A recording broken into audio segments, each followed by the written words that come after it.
এবং YouTube channel today our class history. তো আজকের ক্লাস মূলত বৈদিক সভ্যতা নিয়ে। তো শুরু করা যাক।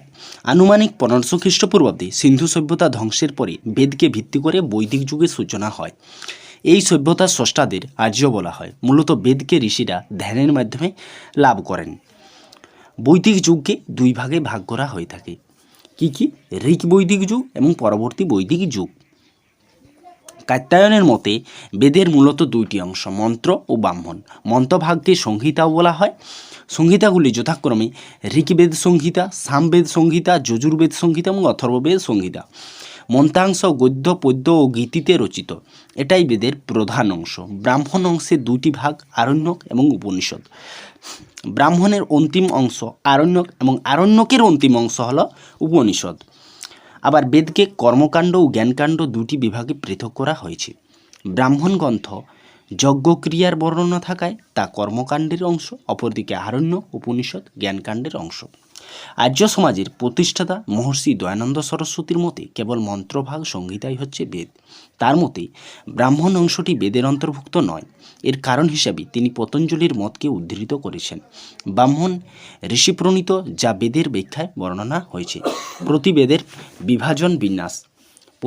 বিভাজন বিন্যাস চতুর্বেদ ঋগ্বেদ, সামবেদ, যজুর্বেদ এবং অথর্ববেদ। তো এই অথর্ববেদের অপর নাম কি? ব্রহ্মবেদ। ঋগ্বেদের মন্ত্রসংখ্যা 10,552টি, সূক্ত 1028টি, মণ্ডল 10টি। যজুর্বেদের মন্ত্রসংখ্যা 1975টি, অধ্যায় 40টি এবং সামবেদের মন্ত্র হচ্ছে 1875টি। আর্চিক 3টি, পূর্বার্চিক, মহানাম্বী আর্চিক এবং উত্তরার্চিক। অথর্ববেদে অপর নাম কি? ব্রহ্মবেদ। অথর্ববেদের অপর নাম কি? ব্রহ্মবেদ। এর মন্ত্র সংখ্যা 5977টি এবং কাণ্ড সংখ্যা 20টি। তাহলে কয়টি প্রশ্ন রিলেটেড। আর্য কথার অর্থ কি? আর্য কথার অর্থ হলো সৎ বংশজাত বা অভিজাত মানুষ। আর্য হলো ভাষাগত ধারণা। আর্য শব্দটিকে ভাষাগত অর্থে ব্যবহার করেন কে? স্যার উইলিয়াম জোন্স এটি কিন্তু বলেন। কোন স্থান অতিক্রম করে আর্যরা ভারতে প্রবেশ করে?